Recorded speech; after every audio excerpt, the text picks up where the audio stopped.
السلام عليكم ورحمة الله وبركاته. أهلا بيكم في المحاضرة الثالثة من كورس التستنج ويز اجايل اند جيرا. خلال المحاضرة اللي فاتت كنا عملنا ريفيو لليوزر ستوري وكتبنا عليها تيست كيسز. النهارده إن شاء الله هنعمل اكسكيوت للتيست كيسز دي على الويب سايت وهنعمل ريبورت للبجز اللي هتظهر معانا. بس قبل ما نبدأ خلونا نشرح أصلا يعني إيه بج. وات از بج؟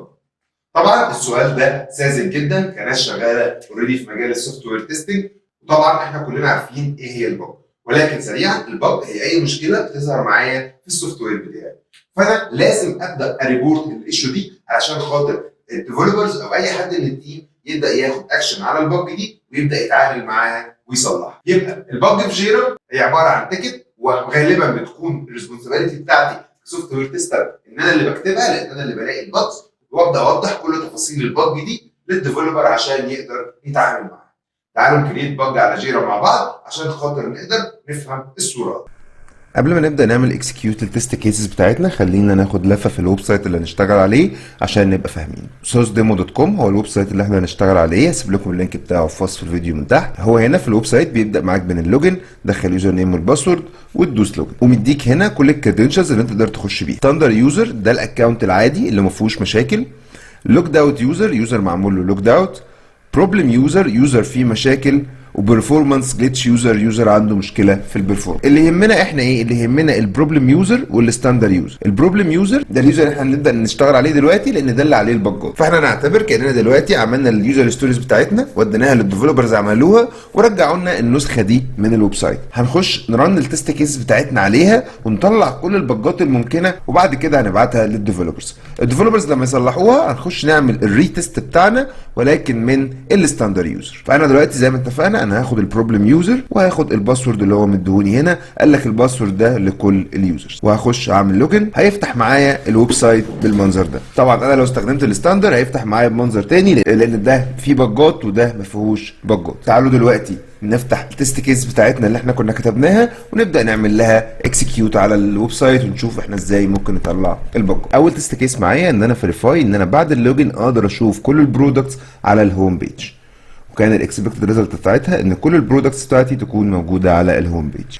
لو جيت بصيت هنا انا فعلا هلاقي البرودكتس ظاهره معايا على الهوم بيج، اذا في اول تيست كيس دي تعتبر باس. تاني تيست كيس معانا ان انا فيريفاي ان اقدر اد ايتم للكارد بتاعتي من الهوم بيج. لو جيت هنا دوست اد تو كارد الاقيها اتضافت وزاد هنا 1. لو جيت هنا جربت تاني الاقيها اتضافت وزاد 2. هنا عندي في الاكسبكتد ريزلت بيقول لي ان انا لازم اقدر اضيف ايتم في الكارد وانه الكارد تنكريز ب1، وفعلا ده حصل معايا. اذا تيست كيس 2 دي كمان باظ. تالت تيست كيس معانا ان انا فيريفاي ان انا اقدر اريموف ايتم من الكارد وان العداد ده ينقص 1. طيب انا لو جيت هنا ودوست ريموف الاقيه مش شغال معايا، لا بيحصل ريموف ولا العداد ده بيقل. اذا انا عرفت كده ان هنا في بجايه، انا محتاج اعمل ريبورت للبج دي علشان خاطر تبدا تتصلح. وهو ده فكره التستنج يا جماعه، احنا مش بنتست عشوائي، خصوصا الناس اللي بتبدا في الاول وخصوصا الناس الجونيورز. احنا بنتست بناء على التست كيسز اللي كتبناها، فاحنا هنمشي على كل التست كيسز اللي كتبناها سيناريو بالستبس اللي احنا عملناها. لو السيناريو نجح معايا يبقى خلاص السيناريو ده باس، لو السيناريو ما نجحش معايا يبقى السيناريو ده فيل. خلاص احنا كده عندنا نمشي سيناريوهات لحد ما في سيناريو يفيل زي ما حصل معانا دلوقتي، وساعتها هنروح نعمل له ريبورتنج على جيرا.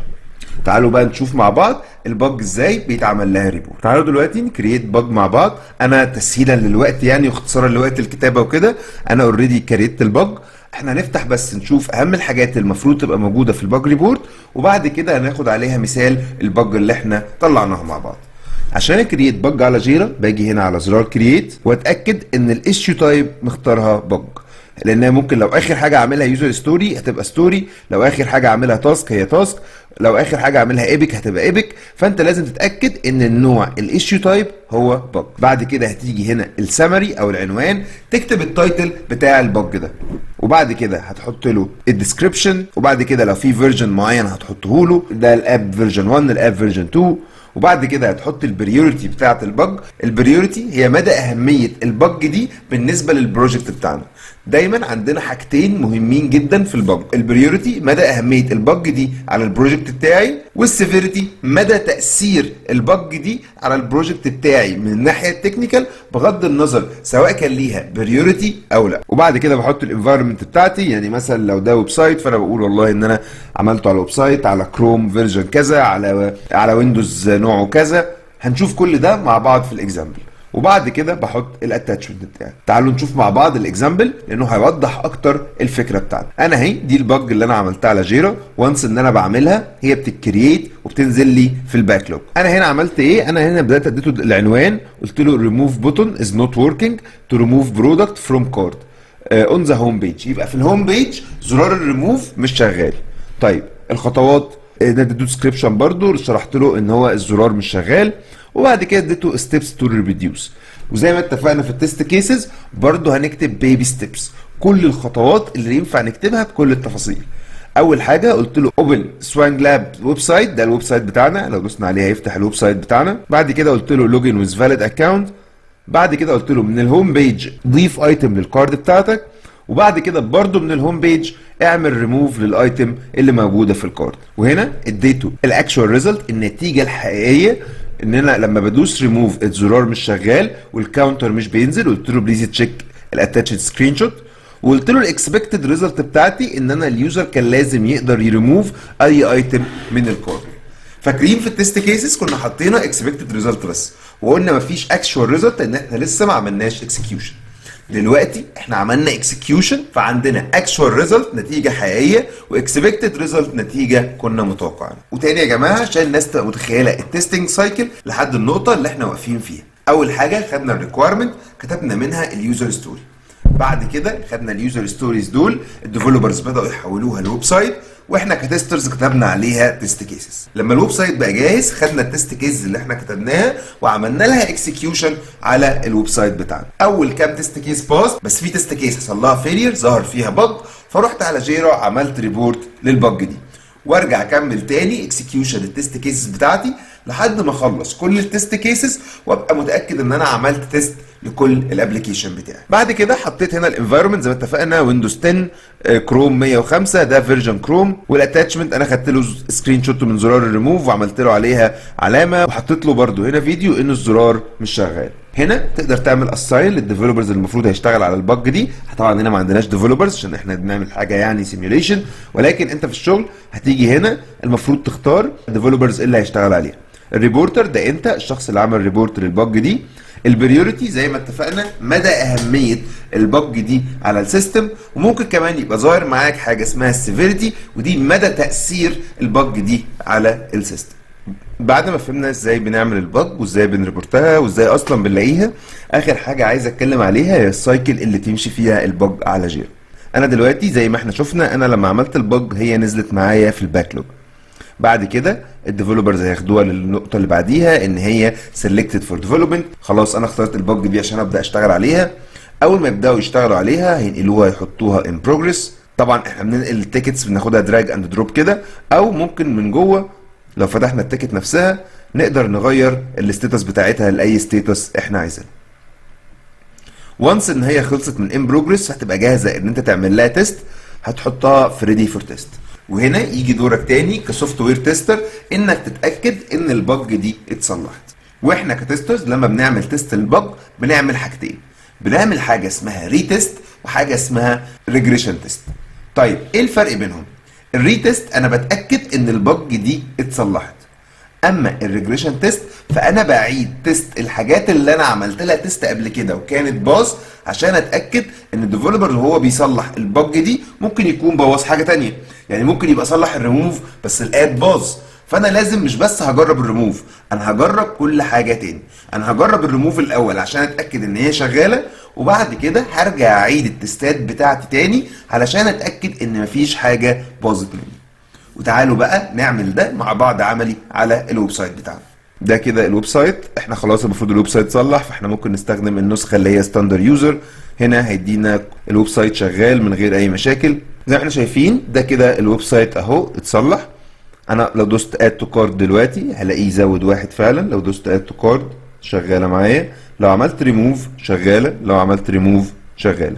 اذا فالبج كده اتصلحت، ولكن انا محتاج اعمل ريتست لبقيه الحاجات اللي كانت شغاله زي ما قلنا. اول حاجه اتاكد ان البرودكت كلها ظاهره. ايوه البرودكت فعلا كلها ظاهره. ان انا اقدر اعمل اد للبرودكت، فعلا انا اقدر اعمل اد للبرودكت والعداد بيزيد واحد، واقدر اعمل ريموف للبرودكت والعداد بينقص واحد. اذا فانا كده عملت ريجريشن تيست على الحاجات اللي انا كنت عملتها. طبعا انا ما طلعتش كل البجات، احنا طلعنا بجايه واحده. البيج دي فيها بجات اكتر من كده بكتير، وهي دي هتكون المسابقه بتاعه الحلقه دي ان شاء الله. وده ميعاد مسابقه النهارده، وهي احسن باج ريبورتس، واللي جايزتها عباره عن $75 امريكي. المطلوب منك انك تعمل جيرا اكاونت وتعمل عليه ريبورت لكل البجز اللي هتلاقيها في البيج اللي كنا شغالين عليها من شويه. طبعا هتستخدم التست كيسز اللي عملناها في السيشن اللي فاتت، وصاحب احسن باج ريبورتس من حيث دقه الباج ريبورت نفسها وانه غطى كل البجز الموجوده هيكسب معانا $75 كاش. المطلوب انك بعد ما ترفع البجز على جيرا تملى الفورم الموجوده وتحط فيها الايميل والباسورد الاكونت جيرا. وعشان كده اتاكد انك هتعمل اكونت جديد للمسابقه، وطبعا ما تعملش اكونت، تعمل لوجن بالفيسبوك او بالجيميل بتاعك. اعمل اكونت جديد، دخل ايميل ودخل باسورد تقدر تبعتهم لي من غير مشاكل. هسيب لكم كل تفاصيل المسابقه وكل اللينكات اللي انتم محتاجينها في وصف الفيديو من تحت. اتاكد انك محقق شروط المسابقه، وهي انك تكون مشترك في القناه وعامل لايك وشير للفيديو ده عندك على فيسبوك ولينكدين. اتمنى ان الكل يشارك، وافتكر ان المكسب الحقيقي اللي هتكسبه هو انك تتعلم معلومه جديده. وحتى لو مش هتشترك في المسابقه وشايف ان المحتوى اللي بنقدمه مفيد، اتمنى انك تعاملنا بالاشتراك في القناه وشير علشان الفايده تعم.